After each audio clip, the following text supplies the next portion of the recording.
welcome in everyone to another edition of the GSMC College Football Podcast brought to you by the GSMC Sports Network. I'm your host, as always, Tommy Brzee. It is Friday, June 21st, and we have a great show for you today. We're going to start talking a little bit about the ACC. There's been some rumors around that some not good things are going to happen to the ACC here pretty shortly, so I wanted to break down some of the different updates and then some of the repercussions that could be happening from here until, when this all starts to really go down. Then we'll get into the Elite 11. It officially came to an end in LA this past weekend. Keelan Russell took home the MVP, but tons of guys had really, really good performances, so I want to break down all of that for you all. Then we'll get into a recruiting update. USC has had a tough week, I'll be totally honest with you, and it might just end up benefiting the Georgia Bulldogs at the end of the day, but we'll get into all those details towards the end of the show. Then we'll get into stock up, stock down. That is something we've been doing throughout the week. We'll finish it off with the ACC today. We have a couple of teams I feel really good about, a couple of teams I don't feel really good about going into the next couple of years. And then we're going to get into Tommy's guys for 2024. We're going to do part 2 today. We did part 1 on Monday.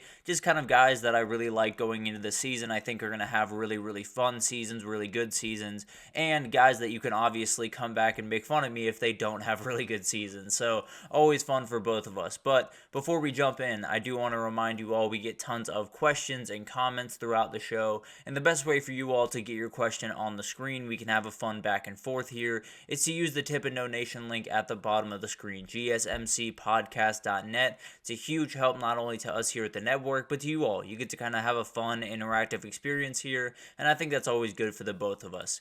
Again, that's gsmcpodcast.net.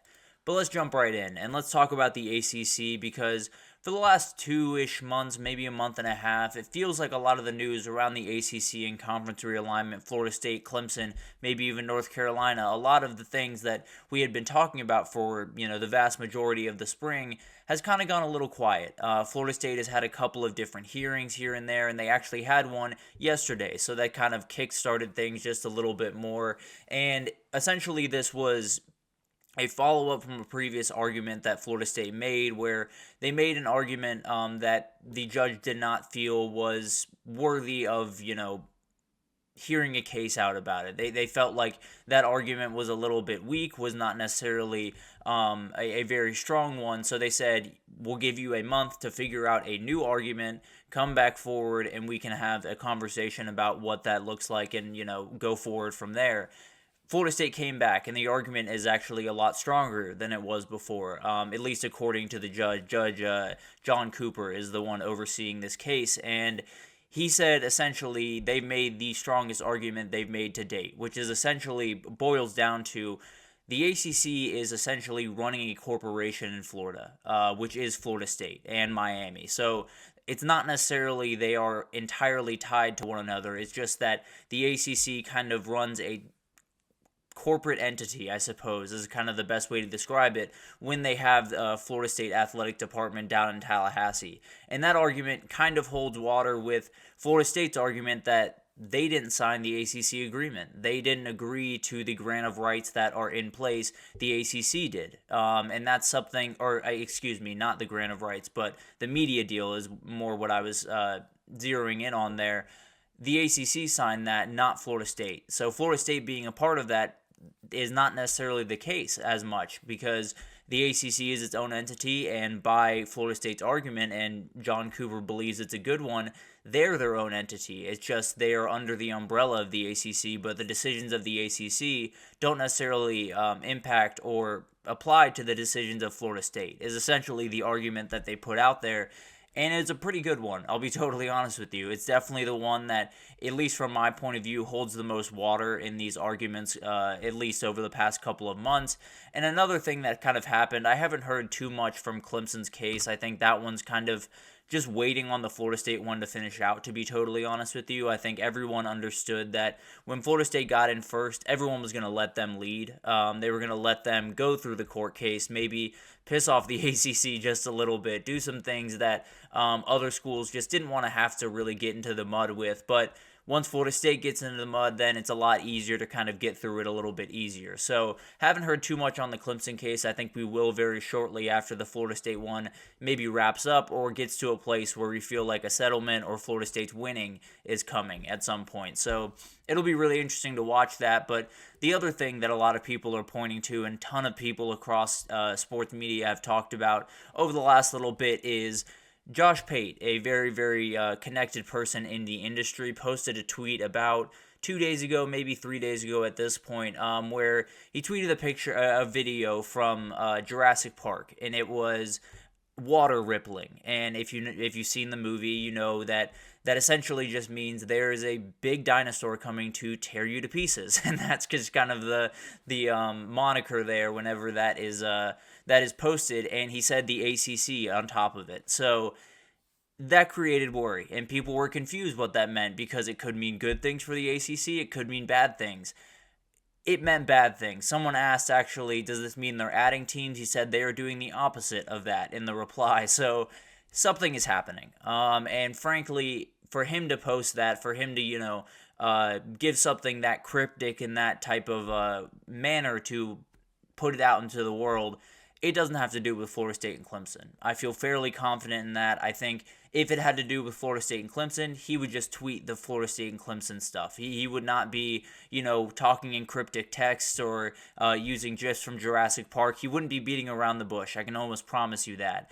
It's someone that is not involved yet, and it's someone that we don't know exactly who it is, but I have a very good inclination that it's UNC. And we've talked about this a number of times on here, but just to refresh your guys' memory a little bit, UNC is the big domino. UNC is the one where if they join, it might just be curtains for the ACC. And I wish that wasn't the case, but that's the reality they live in. The UNC and Duke rivalry is the ACC in a lot of ways. When you think about the ACC, or at least me personally, I'm college football through and through.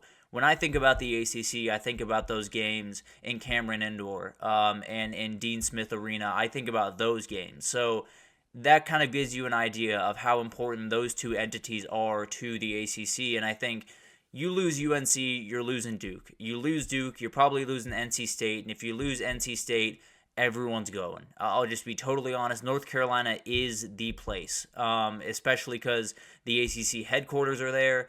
You're not going to be able to battle these guys on anything but their home turf. You're not going to beat them out on home turf, where that was a big battle for Florida State and Clemson, because they wanted those fought in North Carolina because that would help the ACC. It wouldn't against North Carolina or Duke or NC State. It just wouldn't. So it's going to be fascinating to watch this unfold. But one of the big things here is there's about a million different things kind of piercing the ACC in different directions. It's kind of like they're surrounded by a bunch of people with arrows, and slowly but surely they're shooting those arrows into the torso of the ACC. The problem is ESPN's just standing over top with a rocket launcher. They could blow this entire thing up with not a moment's notice, to be totally honest with you, because the second that the ACC drops below 15 teams, the ESPN has every ability to walk into that room, say, our contract is void, see you later, and that's about it. I'll be totally honest with you, that is as cut and dry as it comes in this industry, where you got to give us enough product. You got to give us enough things to sell, enough teams to sell, and if you can't do that, we have the right to, walk out of this agreement, or at the very least drop it significantly. And if they do that, the ACC is cooked. I'll just be totally honest with you. The ACC would be absolutely buried there, because I think, as we all know, every TV organization in this country, whether it's ESPN, Fox, CBS, whoever is broadcasting college football, in large part is running college football. So what ESPN does is going to have a huge effect on this, and they got to hope they can hold on to everyone but Clemson and Florida State, because I've said time and again, Clemson and Florida State are gone. They're going to find a way out. They've been fighting this for as long and had as many arguments as you possibly can to find a way out. So they're going to find a way out. I don't know where they land, to be totally honest with you, which is a conversation that is going to be fascinating to watch unfold, because the SEC said they're not interested in either of them, although I think they might flip that for Clemson at some point. I'm not exactly sure about that, but I feel like that might happen if Clemson actually is on the market. Utah might be a team that moves over to the ACC. Maybe you add a Sun Belt team as well to kind of help out that. Maybe you add Oregon State and Washington State out west. Who knows? But the ACC has an ability to stay alive technically if it's those two teams. If it is North Carolina and Duke, call it. It's over. And I wish that wasn't the case, but those are the two that if you lose them, you essentially don't have a conference anymore. And it's not because you don't have some great entities in there like Miami, like Virginia Tech, like even Georgia Tech in some circles. It means everyone else is looking for a new home almost immediately. So the Pac-12 could kind of gobble up some teams and hopefully come back to being the Pac-12 that we all remember. That would be really cool. SMU, Stanford, and Cal, I think, would go right on over. I think Virginia Tech, maybe even Georgia Tech would be interesting to watch, although I think Georgia Tech is a more interesting one than people are giving it credit for. I think they would get a look from one of the two big conferences and maybe just end up at one of those places if all of this were to go down. And then you have Florida State, Clemson, UNC, Duke. I likely think they're going to end up in one of the big two. I don't know which one those are going to be. I think UNC and Duke might be a little bit more Big Ten, but also kind of fit into the SEC. Both of them are going to really want these two entities, but Florida State and Clemson, I think Florida State fits a little bit more in the Big Ten, while Clemson a little bit more in the SEC, but at the end of the day, it's going to be really, really interesting to see how all of this unfolds. I think there could be some teams left behind, like Oregon State and Washington State. I think Boston College, Wake Forest could be in some tough waters in the next couple of years, but it'll be really interesting to see. The Big 12 could snag some teams and kind of raise their seat at the table just a little bit. So the goal in the ACC offices right now is stop the bleeding. As much as you can, stop the bleeding and make sure that everyone is here. As many people as possible are in the ACC going forward. If it's Clemson and Florida State, you can live with that. It's not ideal by any means, I promise you that, but you can live with that. You can make it through that kind of hurdle. If it's UNC and if it's Duke and if it's North Carolina State and Miami, you're screwed. That's just about it, and it could be that those things are coming fairly quickly. So the ACC for a long time has been under attack in two different directions, from Clemson and from Florida State. If more of those teams start to join and it becomes 5 or 6 different directions, it's just going to be impossible for the ACC to keep up. It's going to be impossible for them to stay upright. So I hate to see it go. I'll be totally honest with you, but it could be that we're coming to the end of the ACC, and it would be a very, very sad end, that's for sure. Kind of like the Pac-12 one a year ago, where feels like everything's fine and dandy, and then in about 6 months, you don't have a conference anymore. So it'll be really interesting to watch all of that unfold. Hopefully it's not quite as bad as I'm making it out to be a little bit, but we'll see what happens there. But let's take our first break, and when we come back, we're going to talk about the Elite 11 camp that went on in LA a week ago. This week, tons of really, really talented kids out there, really great performances, but Keelan Russell was the one that stole the show. So we'll break it down, all of it, after this, so stick with us.